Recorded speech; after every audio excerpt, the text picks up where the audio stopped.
In the circle below, AB is a chord. Using a compass and straight edge, construct a diameter of the circle. Leave all construction marks.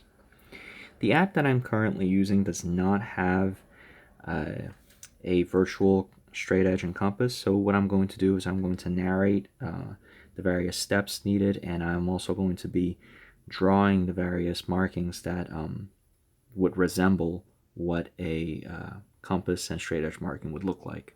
So to answer this question here, we want to draw a diameter in a circle with this chord that's in place here.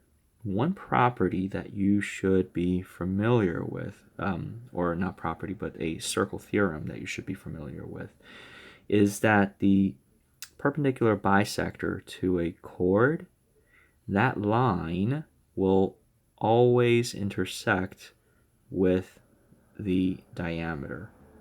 So if I were to draw, or imagine with me, right, the perpendicular bisector going through, and it doesn't matter what the orientation of the chord is, that line, let me do a better job at that.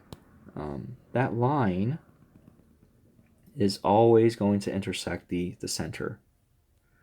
Okay, it doesn't matter which orientation that it's in. Okay, no matter what, the line, the diameter, is always going to be perpendicular bisector to the chord. Okay, so how do we go about doing this? Well, it's just simply that. You're just going to draw a perpendicular bisector. So what we do to draw a perpendicular bisector is we're going to place our pin on one of the endpoints. I'm going to start with A. Place your pin on A. You're going to open up the compass to a little more than halfway, and what you're going to do is you're going to, once you have that compass setting, open up to a little more than halfway across the segment. You're going to draw an arc, like so. Pick up your compass. Do not change the compass setting.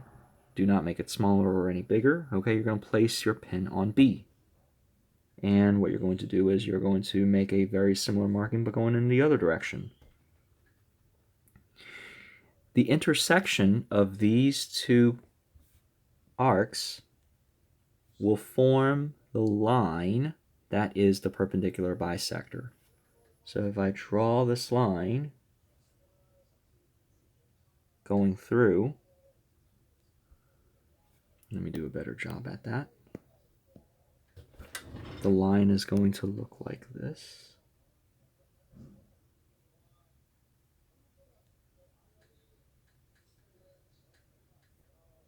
Right? So this is going to form, this line here is in fact our diameter.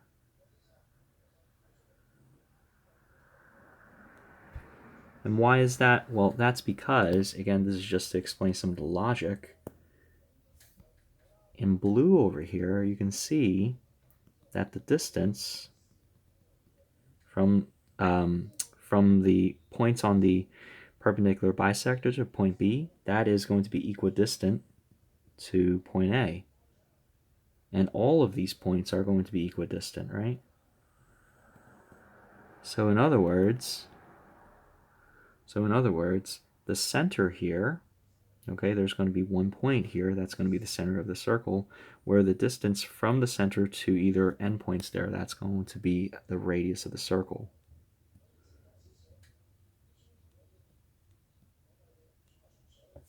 Right? So there you have it.